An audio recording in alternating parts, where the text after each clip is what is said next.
ರಾಜ ಮಯೂರ ವರ್ಮನ ಸಾಹಸ. ಒಂದು ಕಾಲದಲ್ಲಿ ಕದಂಬ ವಂಶದ ಶೂರ ರಾಜ ಮಯೂರವರ್ಮನು ಬನವಾಸಿಯನ್ನು ಆಳುತ್ತಿದ್ದನು. ಅವನ ಆಳ್ವಿಕೆಯಲ್ಲಿ ರಾಜ್ಯವು ಸಮೃದ್ಧವಾಗಿತ್ತು ಮತ್ತು ಜನರು ಸಂತೋಷದಿಂದ ಜೀವನ ನಡೆಸುತ್ತಿದ್ದರು. ಮಯೂರವರ್ಮನು ಕೇವಲ ಶೂರನಲ್ಲ, ಅವನು ವಿದ್ವಾಂಸರನ್ನು ಮತ್ತು ಕಲಾವಿದರನ್ನು ಪ್ರೋತ್ಸಾಹಿಸುತ್ತಿದ್ದನು. ಅವನ ಆಸ್ಥಾನವು ಜ್ಞಾನ ಮತ್ತು ಕಲೆಯ ತವರಾಗಿತ್ತು. ಒಂದು ದಿನ ದೂರದ ರಾಜ್ಯದಿಂದ ಕೆಲವು ವಿದೇಶಿ ವ್ಯಾಪಾರಿಗಳು ಬನವಾಸಿಗೆ ಬಂದರು.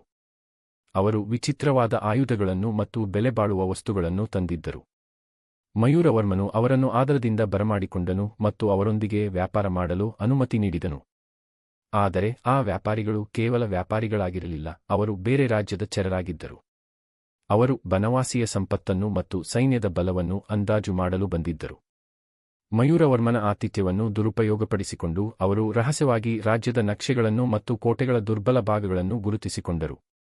ಕೆಲವು ದಿನಗಳ ನಂತರ ಆ ವ್ಯಾಪಾರಿಗಳು ತಮ್ಮ ರಾಜ್ಯಕ್ಕೆ ಹಿಂದಿರುಗಿದರು.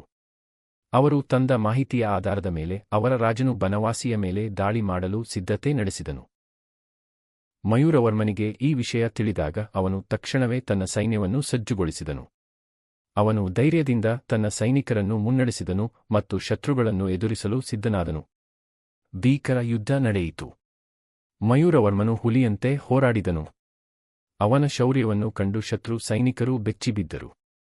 ಕದಂಬ ಸೈನ್ಯವು ವೀರಾವೇಶದಿಂದ ಹೋರಾಡಿತು ಮತ್ತು ಅಂತಿಮವಾಗಿ ಶತ್ರುಗಳನ್ನು ಸೋಲಿಸಿತು. ಮಯೂರವರ್ಮನು ತನ್ನ ರಾಜ್ಯವನ್ನು ಮತ್ತು ತನ್ನ ಜನರನ್ನು ರಕ್ಷಿಸಿದನು. ಅವನ ಧೈರ್ಯ ಮತ್ತು ಯುದ್ಧ ಕೌಶಲ್ಯವನ್ನು ಎಲ್ಲರೂ ಕೊಂಡಾಡಿದರು. ಅಂದಿನಿಂದ ಮಯೂರವರ್ಮನು ಕೇವಲ ರಾಜನಾಗಿರದೆ ಒಬ್ಬ ವೀರ ಮತ್ತು ರಕ್ಷಕನಾಗಿ ಜನರ ಹೃದಯದಲ್ಲಿ ಶಾಶ್ವತವಾಗಿ ನೆಲೆಸಿದನು.